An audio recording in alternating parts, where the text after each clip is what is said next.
back to these courses on Shaddarshanas. The 6 systems of philosophy in our country opened up the knowledge base to greater and greater depths. Starting with Nyaya, we dealt with Nyaya and Vaisheshika. Next we have the Sankhya, Yoga, Puramimamsa and Uttaramimamsa. In this course, we take up the Sankhya. And Sankhya was developed by the great Maharshi Kapila Muni. He is the founder of this Sankhya philosophy. Anthony Warder in 2009 investigated the possible historical origin and he puts it around 500 BC. And Kapila Muni wrote the essence of all this in Sankhya Karika, and it is dated around 200 or 350 to 450 I mentioned. And there is also the other texts of the Sankhya, and the renewed interest helped them to write this new dimension. What are the features of the Sankhya? According to Sankhya, there are 2 things, Purusha and the Prakriti. In a sense, the body and the soul. In another sense, matter and the spirit. And therefore, Sankhya is a dualistic philosophy. And this is where the spirit-matter dualism came into picture. And the subject matter deals with the birth, death and the salvation, the bondage and the release, the faults that lead to the bondage, the knowledge, the right knowledge that leads us to the release or the emancipation. Sankhya brings about the essential features of Purusha and Prakriti. What are the characteristics of Prakriti and the Purusha has been described in great detail. Purusha is pure consciousness. It is existence alone, whereas Prakriti is the one that is active. In a sense, the active phase, the manifested form, the kinetic form and the pure unchanging aspect. Purusha is the unchanging reality. It is all pervasive, it is eternal, unchanging. Whereas the Prakriti is the one that goes on changing and changing and changing. And Purusha is the knower and the Prakriti is the known in a sense. The knower is the subject and the known is the Prakriti. The knower is a silent witness and the known is the visible object, visible padarthas that we have. And the whole understanding of this right knowledge emerged from the 3 pramanas that the Sankhya uses. What are the 3 pramanas? Pratyaksha, Anumana and Shabda. And we had used Upamana in Nyaya, the 4 pramanas. In the Vaisheshika, only Pratyaksha and Anumana are used. Here, the 3 things are added. That is the Shabda Pramana or the Agama Pramana. That is Aptavachana, word or testimony of the reliable sources. All that have been mentioned in the Vedas are accepted by the Sankhyas. Therefore, these are the 3 ways: direct perception, the inference and the textual or the Shabda Pramana. Based on this approach of getting at the right knowledge, the Sankhya evolved more and more. And the conclusion of the Sankhya was about the God. According to Sankhya, the existence of God or Supreme Being is not directly asserted nor considered relevant by the Sankhya philosophers. And it also denies the final cause of Ishvara. The final cause of the creation of this world by Ishvara is also not accepted in the Sankhya. What about universe? It is a combination of the Purusha and the Prakriti, entities infused with various permutations and combinations of variously enumerated elements, senses, feelings, activity and the mind. When the Purusha comes in touch with the Prakriti and goes on interacting and interacting with various aspects of the Prakriti, then this entire universe is formed. So that's the dimension.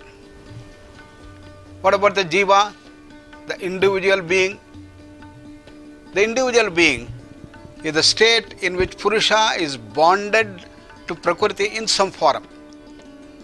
In the combination, Prakriti and Purusha join together and they form different individuals or the Jivas. The great contribution of the Sankhya is in the enunciation of the gunas. And every jiva, every individual is made up of three gunas: the tamas, the rajas and the sattva. Tamas is the grossest, rajas is the middle, sattva is the best. And each one have different permutations and combinations of that. Nobody is purely sattvic or purely rajasic or purely tamasic.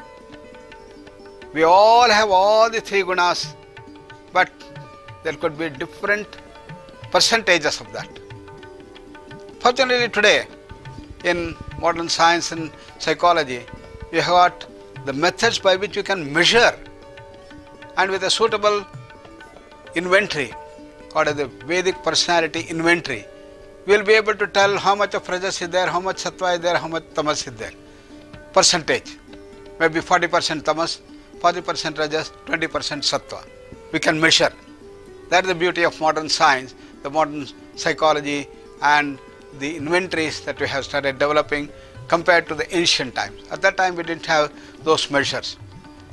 Therefore, the concept of the individual being is the combination of Prakriti with the Purusha, and that in various forms.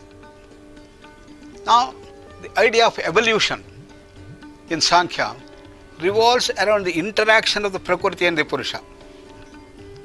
Prakriti remains continuously unmanifested as long as the three gunas are in equilibrium.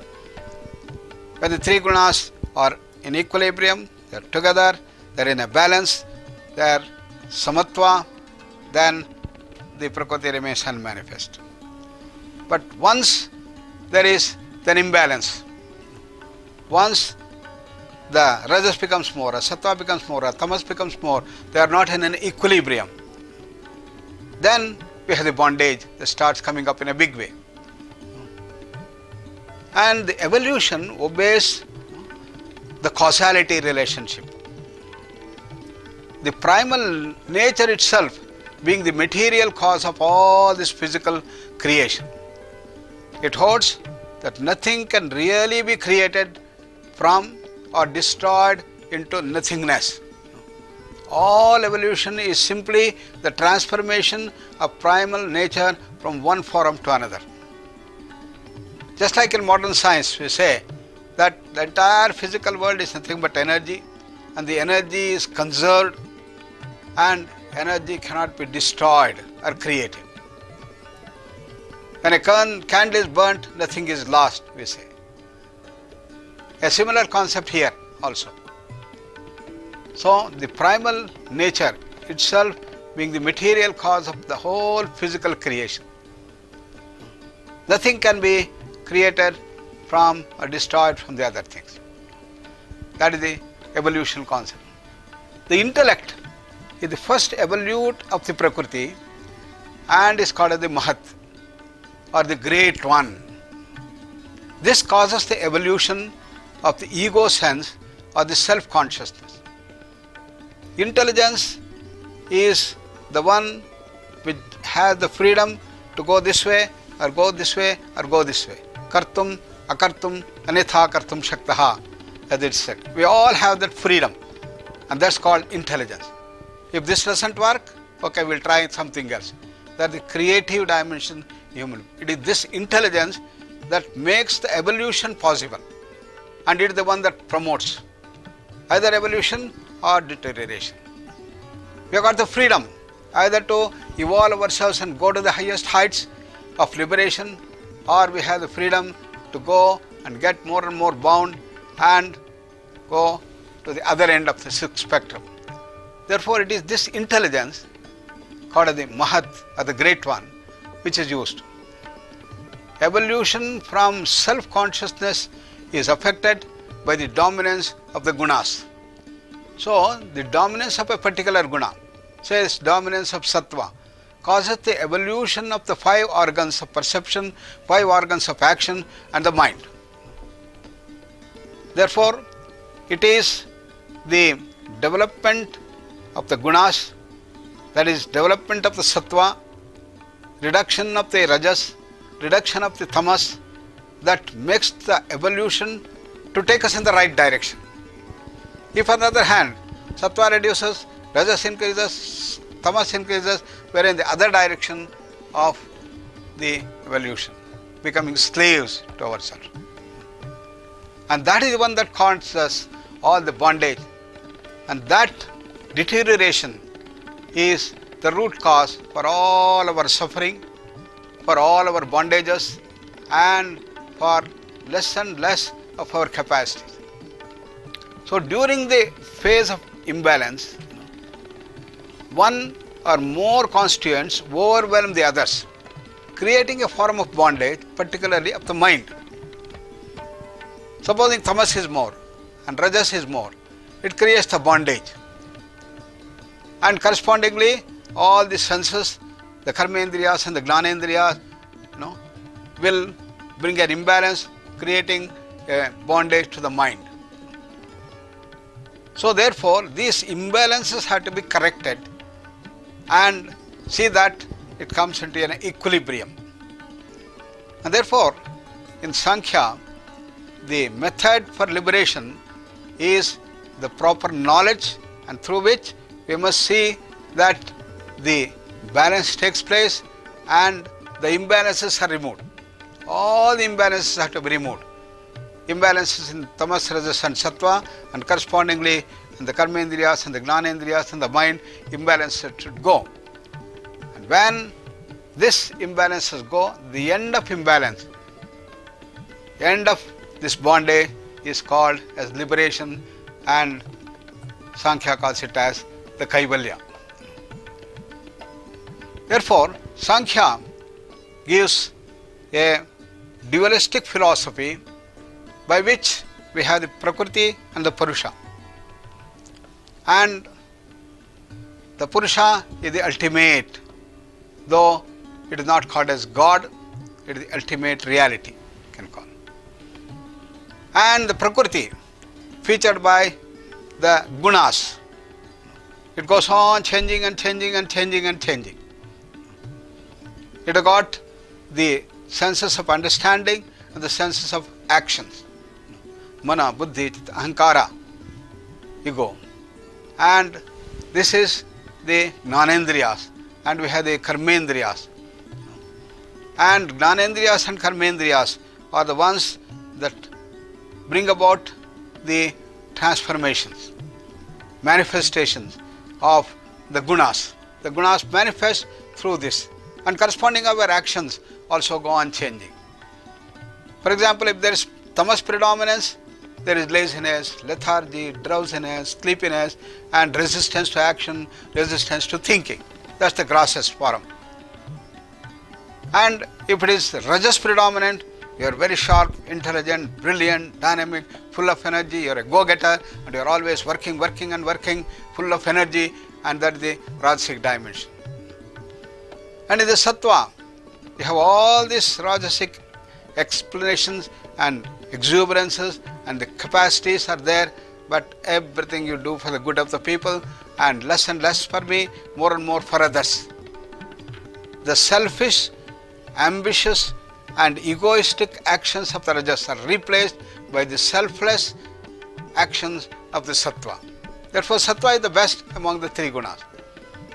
So, by moving towards the sattva and bringing sattva predominance, the Sankhya says you start going in the right way. That is the process of evolution as it is put. And that is governed by our intelligence, the Mahat. And through our intelligence, we have the freedom to go in this right direction. If we don't use that intelligence, then we go the other way. We become more and more bound, more and more tamasic, and you deteriorate more and more. Anubandham, kshayam, himsam, anapekshaja paurusham are the things that happen in the tamasic dimension. And that is called as the bondage, that is the slavery, that reduces all our capacities and takes you down the drains. Therefore, the whole of the Sankhya helps us to go in the right direction, and it says it is the proper knowledge and use of the intelligence that we bring about this process of evolution. And the evolution can take place to bring about the transformation at the Jnanendriyas and the Karmendriyas and correspondingly the mind itself. And this is how the Sankhya gives us the direction as to how we can go further towards the ultimate reality.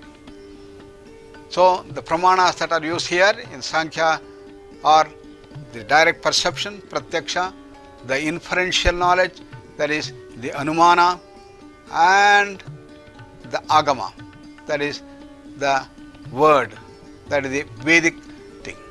Therefore, all the three, Nyaya, Vaisheshika, Sankhya, Yoga, Puramimamsa, Uttarmimamsa, all believe in the supreme advocacy of the Vedas.